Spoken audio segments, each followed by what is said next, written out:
Dieu nous parle. Chaque jour, Charles et Carole vous présentent la leçon de l'école du sabbat.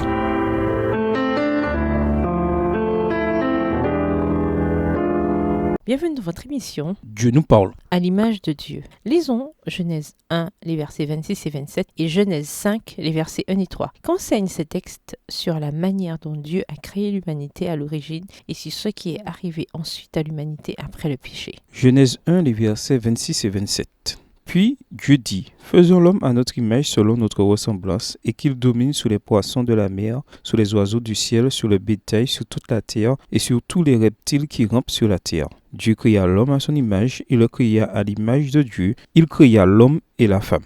Genèse 5, les versets 1 et 3. Voici le livre de la postérité d'Adam. Lorsque Dieu créa l'homme, il le fit à la ressemblance de Dieu. Adam, âgé de 130 ans, engendra un fils à sa ressemblance, selon son image, et il lui donna le nom de Seth. L'expression l'image de Dieu captive les interprètes de la Bible depuis des siècles. Quelle est cette image suivant laquelle les premiers humains ont été créés? Par exemple, cela veut-il dire que Dieu s'est regardé dans un miroir et a formé sa nouvelle création pour qu'elle lui ressemble? Ou bien cela veut-il dire que les humains ressemblent à Dieu plus que toutes les autres formes de vie? Ou encore, est-ce que cela fait référence à une similitude spirituelle et intellectuelle et une compatibilité entre le Créateur et sa création humaine? Les Écritures ne donnent pas d'explication précise à cette expression, bien que des spécialistes aient tiré de l'Écriture de nombreuses interprétations. Cependant, nous voyons qu'après le péché, cette image a été changée, et c'est pourquoi Ellen White a écrit que l'objectif de l'éducation est de restaurer en l'homme l'image de son Créateur. Voir le livre Éducation, chapitre 1.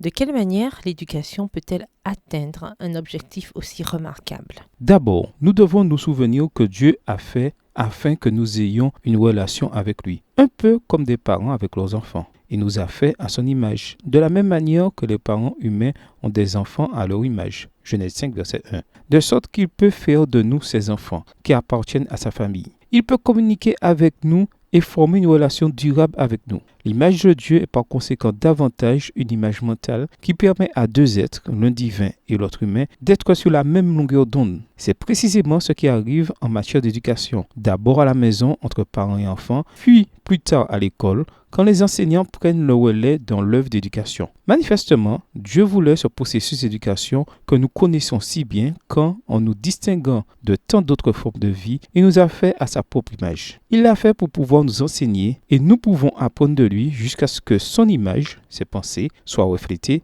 dans la nôtre. L'histoire de la rédemption est une histoire d'éducation, depuis la création jusqu'à l'incarnation et depuis l'incarnation jusqu'à la recréation. Dieu est un enseignant et le ciel est une école pour tous les temps. Voir le livre Éducation au chapitre 35, livre écrit par Ellen G. White. Quelles sont les implications de cette idée pour notre engagement envers l'éducation chrétienne au foyer, à l'église, à l'école, à l'université et tout au long de la vie? Au revoir. Et à demain si Dieu veut.